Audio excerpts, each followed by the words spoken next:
On August 10th, China's Long March 7A rocket, the Chang 7A, exploded shortly after launch. And this is the country's fourth failed rocket launch so far, this year alone at least. This year marks the 99th anniversary of the PLA's founding. The 15th five-year plan lists building a space power as a concrete performance target, so this launch was timed to show the elders at the Beidaihe conclave a good scorecard and to hand Xi Jinping a birthday gift for the 99th anniversary. By 2026, the space sector was effectively forced into this ultra-dense launch tempo, which is to say, in other words, it became a political mission. And over the past 2 years or so, large numbers of generals across the military and the defense industry system have been purged. The Standing Committee of the National People's Congress has already held several sessions and stripped dozens of civilian and military officials of their posts, including Politburo member Ma Xingrui. Yet the names of these two men have never once appeared on any removal list. So the standoff is very clear. Xi Jinping wants to bring down Zhang Youxia once and for all, but even now it hasn't been settled. Internally, at the very top, no unified position has ever been reached. Maybe some feel he should be dealt with harshly, others think it's not warranted, that he shouldn't be touched. Either way, it's all just stuck in deadlock.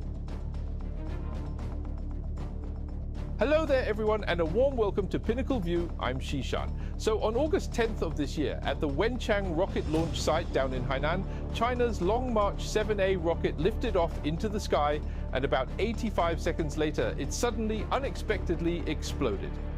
Several high-end satellites, together worth more than $3 billion, simply vanished, gone in that explosion, along with the rocket itself. And this is, in fact, China's fourth failed rocket launch this year alone. In the aftermath of the explosion, China also scrambled to halt several space missions that had been planned for the near future. Now, over the past 2 years, large numbers of generals across the military and the defense industry system have been purged, the chain of command has broken down inside the system, and rocket missions have failed one after another. And this really highlights one problem. Swapping out a big batch of responsible officials doesn't automatically mean you actually gain full control. And the situation in the military itself, it's actually really exactly the same. So today we're going to talk about the Chinese Communist military. Joining us today, we have veteran journalist Ms. Guo and independent filmmaker Mr. Li Jun. Before the show officially gets underway, we do still want to talk about Prestige Hall's Black Ginseng. Black Ginseng is prized as a precious health food. We recently heard back from a customer in the UK, Vivian, who says that after drinking just one packet a day for only 1 week, her energy noticeably improved, she fell asleep faster at night, and her sleep got deeper too. Now, the key thing with Mystery Treasure Black Ginseng is that it's never too warming, not at all. And our customer over in America, Joyce, she says this product was actually recommended to her by her own acupuncturist. So after using it continuously for about 3 full weeks, she noticed a really big improvement in both her energy levels and her overall state. Now, since she'd recently been through a major surgery and her body was still in the recovery stage, even so, she says she now feels she's getting closer and closer, day by day, to that energetic, vigorous state she was in before the operation. Now, this black ginseng, it goes through a traditional fermentation process, and because of that, the molecules are broken down finer, so they're easier for the body to absorb, which means you really don't need to take much at once. But with long-term use, the effect is just very, very noticeable. So right now, if you go and buy Prestige Hall's Black Ginseng, our PinnacleView viewers get a special discount, and it's actually a pretty solid, real one, not some gimmick.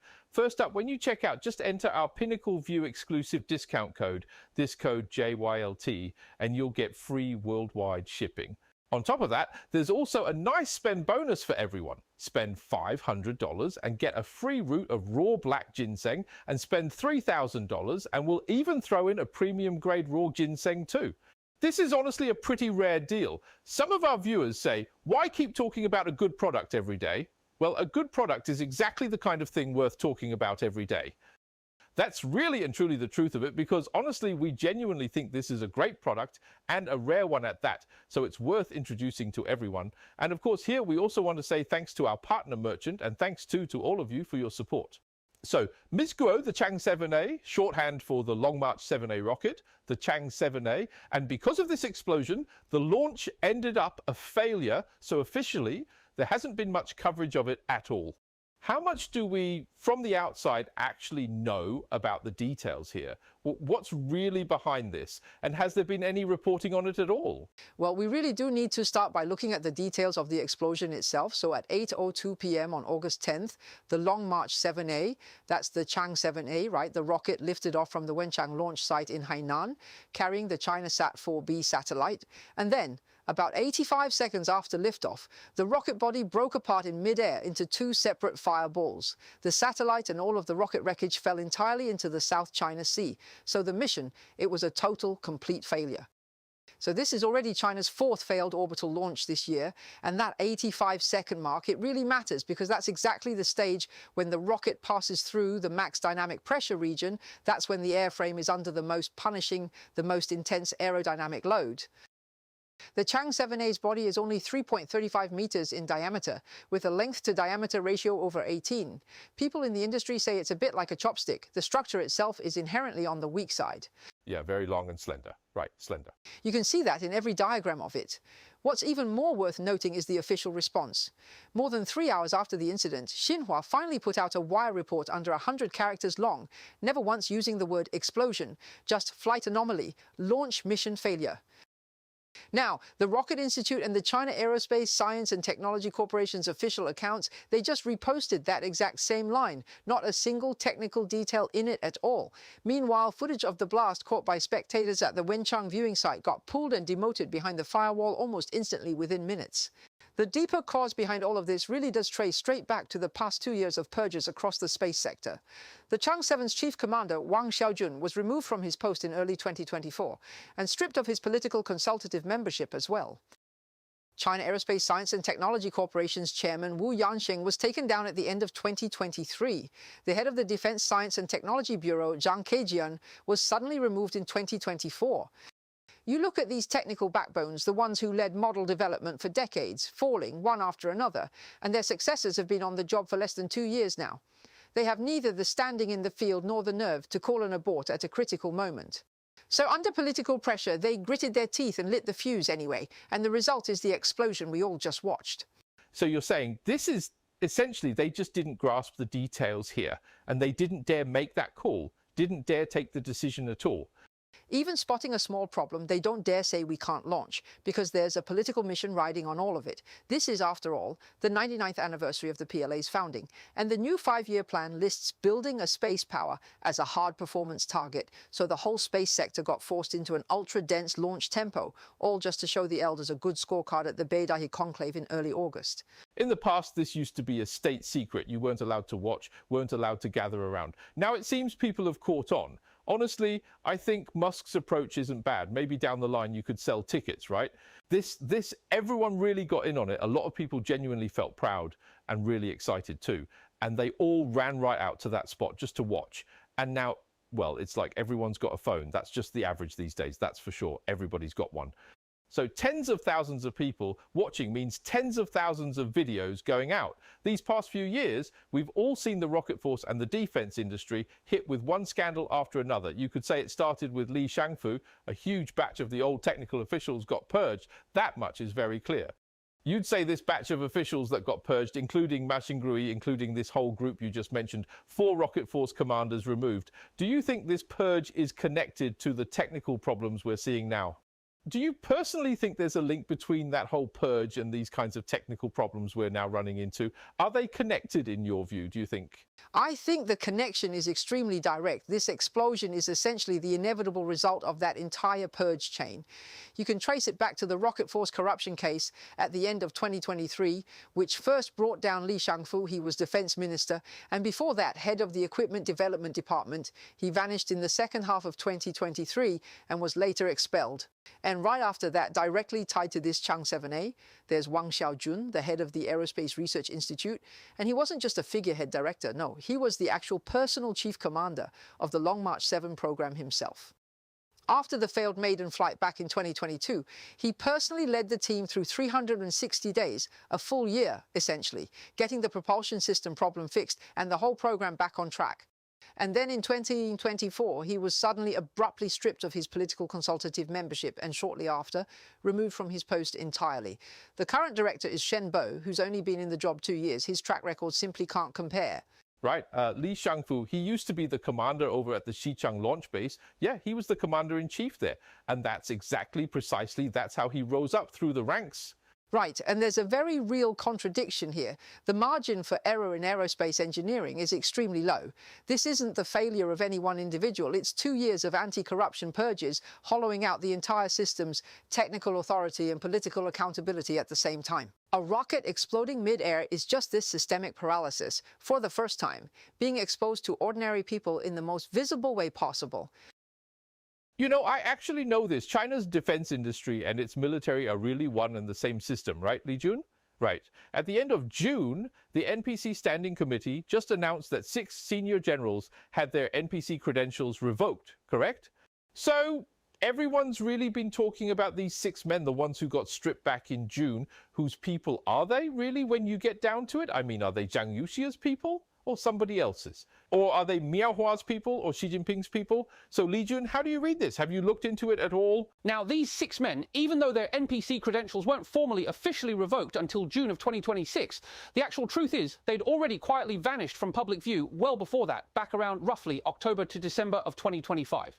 That's around when He Weidong had already been detained and things were closing in on Miaohua too. So really, all of this happened while Zhang Youxia still held real power. Actually, you know, what's really interesting here when we talk about the military is that Zhang Youxia and Liu Zhenli had already been publicly named back on January 24th. The PLA Daily and other outlets basically defined their case outright, right then and there. Right, the 5 serious violations, right?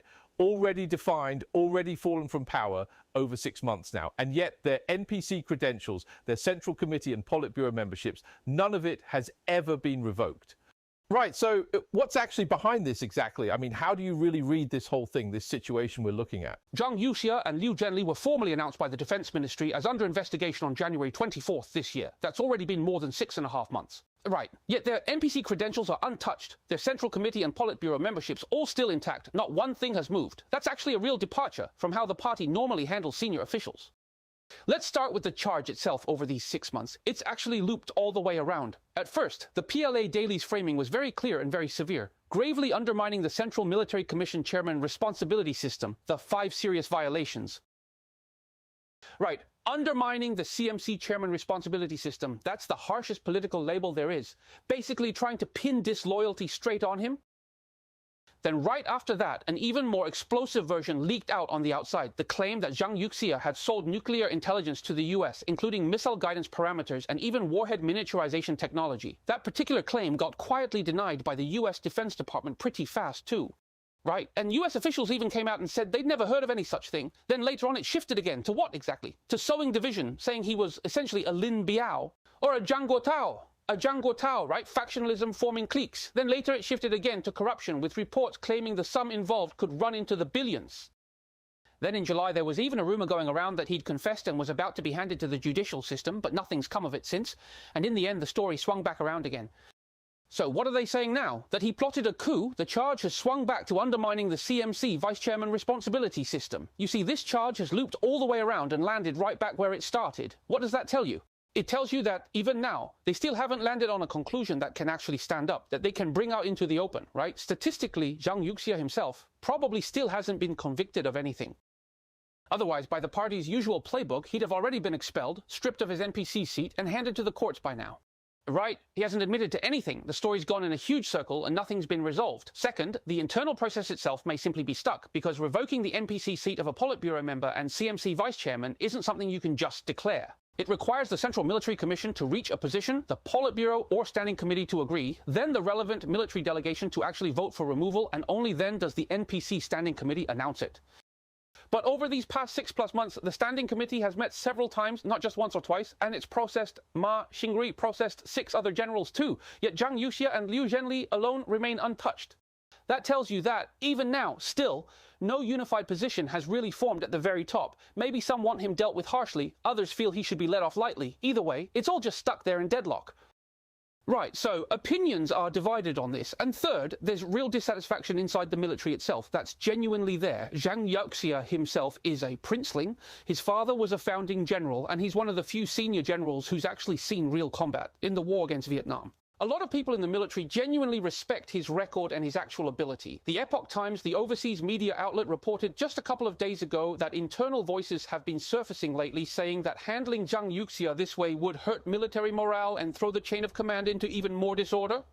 That sentiment doesn't necessarily show up as open resistance, but it creates procedural friction that keeps the removal and the verdict from ever moving forward. There's real discontent in the ranks.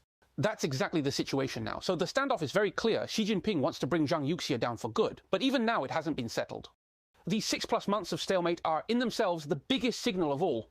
Yeah, no question about it at all. You know, Zhang Youxia and Liu Zhenli, they really are formidable figures within the military. And, you know, I've asked around quite a bit with some friends who are close to this, and they say these two are rare, even by Chinese communist military standards. Everyone considers them genuinely formidable, so their standing really is very, very high, wouldn't you say? Right, because inside the military, people are judged by a different standard than in the civilian world, you know? What made Zhang Youxia and Liu Zhenli valuable was never some peacetime honor, it was the merit they earned in actual combat. That kind of merit, earned on an actual battlefield, isn't something you can fake your way into through connections. What matters more is that they truly understand the military, understand warfare. Over the years, they trained and promoted a whole generation of officers who genuinely know how to fight and lead troops. Quite a few mid to senior level officers in the military today, one way or another, were shaped by their influence and mentorship. And that accumulation, from real combat to training to cultivating talent, gave the two of them a level of respect and prestige among people who actually value real fighting ability. That isn't just a little higher, it's dramatically, significantly higher. People who rose purely on seniority, they simply can't compare to that at all. So Zhang Youxia and Liu Zhenli standing inside the military, it's exceptionally high, especially among those who value real combat experience. The military has its own culture, and it's the same the world over. What does it value? It values combat merit. Have you actually fought? Have you been wounded? Have you earned merit on the battlefield? That's true everywhere in the world, no exceptions. And what else? What else does it value? Seniority. The Chinese Communist military, it's exactly the same. Back when I was in China, I heard with my own ears old soldiers curse out their superiors in private, saying, You only got where you are through connections, didn't you? I fought and bled my way up, they'd say. Who do you think you are? Genuinely cursing like that, right to their face. I'm telling you, that's just a culture inside the military, right? Guo, Ms. Guo, a thing like this, well, no matter what the system is, no matter what system you're under, it's very, very hard for it to shake that kind of deeply rooted culture inside the military. Right, military culture is the same the world over. It earns loyalty through combat merit, not through connections. That's especially clear in Zhang Youxia and Liu Zhenli's case. And it points straight to the key thing that's stuck in the NPC process right now. Look, here's the thing. Under the PRC's law on deputies to the National People's Congress and local people's congresses at all levels, and yeah, it really is a mouthful of a name, the rule basically is this. NPC deputies are entitled to judicial immunity that's tied directly to their office, which means that without the NPC Standing Committee's approval, no agency at all, none whatsoever, is allowed to arrest a deputy or put them on criminal trial. That immunity isn't just symbolic, it's a real hard legal checkpoint, a real procedural hurdle. And by convention, stripping an NPC deputy from the military system of that status isn't something Beijing can simply order from the top just like that. Procedurally, the deputy's own unit first has to convene a Congress of military delegates to vote on removal, and only then can it be reported up to the NPC Standing Committee for confirmation and announcement. So it starts with whatever military delegation he belongs to, his delegation. Right, everyone votes together. He's an NPC deputy put forward by that delegation, meaning the real first checkpoint sits with the grassroots Congress of military delegates, not in Beijing. So we can compare this to the 6 generals who were removed this June. Xu Xueqiang, for instance, was removed only after the process ran its full course through the Equipment Development Department's Congress of Military Delegates. Li Fengbiao was also removed through the Western Theatre Command's Congress of Military Delegates. The process went smoothly, wrapped up within about a month. And the NPC Standing Committee's Gazette clearly confirmed their names and the dates of their removal. But Zhang Youxia and Liu Zhenli, they're different. They were publicly confirmed as under investigation by the Defense Ministry back on January 24th of this year. And now, by mid-August, the Standing Committee has already met multiple times, February, April, June, and stripped dozens of civilian and military officials, including Politburo member Ma Xingrui. Yet these two men's names have never once appeared on any removal list. Now, if you go and check the NPC's own official website, you'll see their names are still listed there as deputies for the military and armed police delegation, their credentials fully intact, completely untouched. Which is to say that same military culture we were just talking about is at work here. Zhang Youxia is genuinely a combat veteran of the China-Vietnam border war. His father, Zhang Zongshun, was also a founding general. He spent decades in the military, and his protégés and old colleagues are spread across every theatre command. And Liu Zhenli came up as a reconnaissance soldier in the 38th Army, capturing prisoners behind enemy lines, earned first-class merit. He's a war hero figure the whole military recognises. Right, not many have actually fought in combat. Right, and pinning a charge as severe as gravely undermining the CMC chairman responsibility system on men like this, the old subordinates and old comrades at the grassroots level simply don't accept it. So at the Congress of Military Delegates, that vote keeps getting delayed and delayed. This isn't bureaucratic foot-dragging, it's real, deliberate resistance. In other words, as long as the Grassroots Congress of Military Delegates doesn't act, Zhang Youxia and Liu Zhenli legally remain sitting NPC deputies with judicial immunity intact. Military prosecutors don't even have the standing to formally arrest or indict them. So Xi Jinping can investigate them, can suspend them from their posts, but he has no way at the legal level to actually convict them. So the whole thing is just stuck right there, frozen. This isn't going through the motions. It's the military's chain of command telling Xi Jinping no in the quietest, most legally airtight way possible. So, Li Jun, this whole thing with Xi Jinping swapping out this whole batch of generals, this is, well, it's pretty obvious, isn't it? This really does go to show pretty clearly that he can't, or at least not right now, he simply can't fully, completely control the military. Wouldn't you say? Don't you really think that's so, honestly? Right, exactly. Over these past few years, Xi Jinping has replaced almost the entire top tier of the military. The Central Military Commission's basically been cleared out, right? The Miao Huahe Weidong network's already been taken down, and now Zhang Youxia Liu Zhenli's network is too. This isn't one or two people, it's an entire system. The whole original Central Military Commission lineup has basically almost entirely been dismantled. And here's the key thing, the top command chain itself has been severed, broken. When a military loses its top leadership, the system doesn't instantly regain full capability just by swapping in a new person, right? You can't just plug that back in. The military runs on a strict chain of seniority. A regiment commander and an army commander are simply two different jobs. A regiment commander handles a few hundred, up to 1,000 people. An army commander handles tens of thousands. The span of command, the difficulty of coordination, battlefield judgment, none of it is remotely the same order of magnitude. Right, especially now with joint operations across branches, land, sea, air working together. If you don't understand it, you can't run it. You might say, I've commanded an army regiment, but if I've never handled joint multi-branch operations, you just can't do this job. So there has to be systematic training in between, repeated real combat experience before someone can gradually grow into it. Fast-tracked promotions, sure, they look impressive, fast, but the real risk behind them is enormous, right? Once someone's up there, actually forming real effective command ability, that takes at least 5 years of hard seasoning. There's just no shortcut around it. And here's what really matters. The consequences of a mistake in the military are nothing like any other system. A botched project somewhere else might just mean an economic loss. The military can't afford that, right? Take this Long March 7 rocket, for example. It exploded 80 seconds after launch. Billions worth of satellite gone, just like that, instantly. The whole world watching. In actual warfare, a command error could get people killed at best, lose ground at worst, or in the worst case, bring down the entire government. So under that kind of pressure, who's going to easily trust people who haven't been fully seasoned? And now Xi Jinping himself has walked straight into a dead end of his own making. The people he trusted most, one by one, they've all been arrested. And the generals in the military, they can see it clearly. Right now, whoever gets close to Xi Jinping, whoever he treats as a confidant, that person may actually be the one in more danger. Right? I'd honestly rather keep a bit of distance, stay respectfully removed, than get too close to you. Because if I get too close, eventually you accuse me of playing both sides. And if in the end I don't fall in line with you, that's bad too. But if I do fall in line, all sorts of other problems can crop up as well. So now that the chain of command's been severed, the chain of trust's been severed right along with it, all of it broken. The key point is that trust itself is broken, right? So it's not just a problem of a physically broken chain of command. Once that psychological trust is broken too, it gets even messier. Replacing people is easy. Actually controlling the military is extremely hard. In the short term, Xi Jinping simply can't lock down full control of the gun barrel. Honestly, he probably doesn't even know for certain who he could put in charge that could actually handle the job. Right, he doesn't understand military affairs himself, and he doesn't dare fully trust generals he isn't close to either. So who is anyone really loyal to at the end of the day? So this is a dead end. Right, neither side trusts the other. Exactly, no question. That's really the situation right now. The full generals have basically all been swept up, and over half the lieutenant generals too. If you start promoting from the major generals now, that's essentially turning an army commander into a theatre command level chief, a completely different job altogether. Take, for example, the one we were just talking about, that Ms. Go just mentioned a moment ago, the 15th Army's commander and political commissar. The two of them, the ones who just got promoted up, they're both from the airborne troops.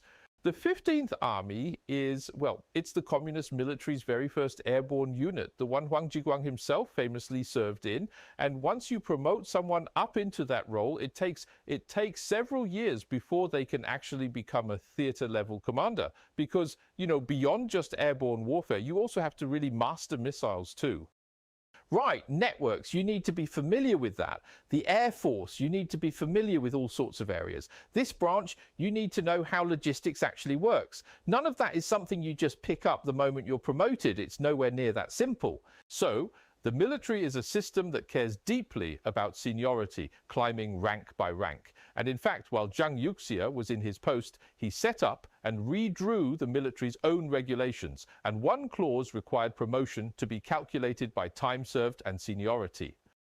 And what does seniority actually count? You have to stay in a given post a certain number of years, handle a certain amount of work, earn a certain amount of merit, show a certain track record before you can move up another rank.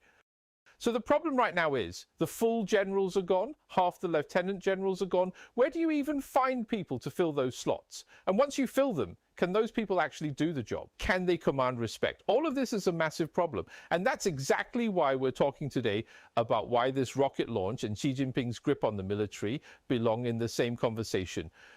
A rocket launch shows it in the most concrete way possible, because honestly, whether you truly control the military in peacetime, that's invisible on the surface, because I'm not fighting a war. I'm not taking any real action. There's nothing to actually test it against. Everyone's sitting there, I call a meeting, people show up and I say, look, I control the military, but do you really? Probably not. As the saying goes, you only find out if it's a mule or a horse once you take it out for a run. So with this Long March launch, the moment you actually fired the rocket for real, that's when things went wrong, and everything downstream has now come to a halt. Right. For instance, if the original chief commander had still been in place, he'd know how to judge a problem. Right. But that judgment is a form of experience, built on 10, 20 years working from the ground. You bring in someone new, and if he doesn't know, he says, let's launch it. In an instant, billions vanish. There's another thing inside the military that breeds resentment towards Xi Jinping. Something I happen to know, he shuffles people around randomly. Take this one man, he was army and they sent him over to the Navy.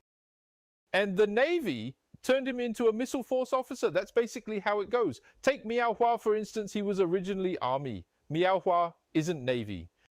Oh, right, Miao Hua, he's from the Army's 31st Group Army. The 31st, that's an Army unit, right? And he was a political commissar there. And then quite suddenly he became a Navy political commissar instead. And then, well, a whole series of similar moves followed after that. So people across the ranks were just completely stunned by it all. People said, you train us to command bayonet charges, and suddenly you're telling me to command aircraft. That's two completely different things. So whether the military can actually be controlled is a genuinely enormous issue. A lot of friends say, well, right now he can still control things. Chinese soldiers are all afraid to die. Let me tell you, no soldier is afraid to die. No soldier is afraid to die. Which is to say, sure, on the surface he'll go along with it, but when it comes to an actual concrete problem, you know, what happens, nobody can say for sure. That's all the time we have for today. Thank you very much to both our guests, and thank you all for watching. We'll see you next time.